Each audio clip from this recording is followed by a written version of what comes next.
Hey guys, Jeremiah with Wilde Archery here. Wanted to bring you this week's archery tech tip.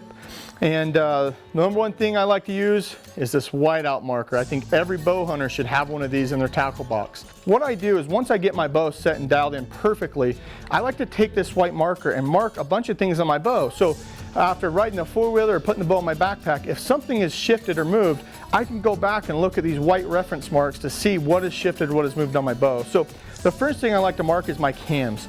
And what I'll do is I'll take this white marker and I'm gonna mark my cam on each side of my limb. I'm gonna do that on the bottom as well as the top cam. The same thing with that is I'm gonna mark my arrow rest here. I'm gonna put a mark for my left and right and a mark for my up and down. I'm gonna do the same thing on my sight.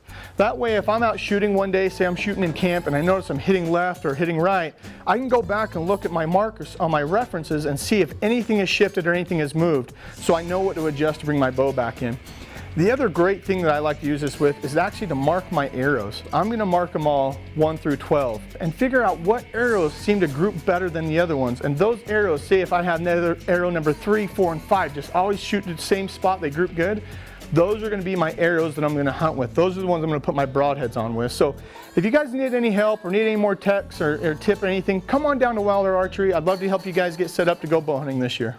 So if you do come down to the boulders and go fishing, do not leave your car without a rain jacket. We've already got some clouds building here in the western sky. It's definitely going to rain.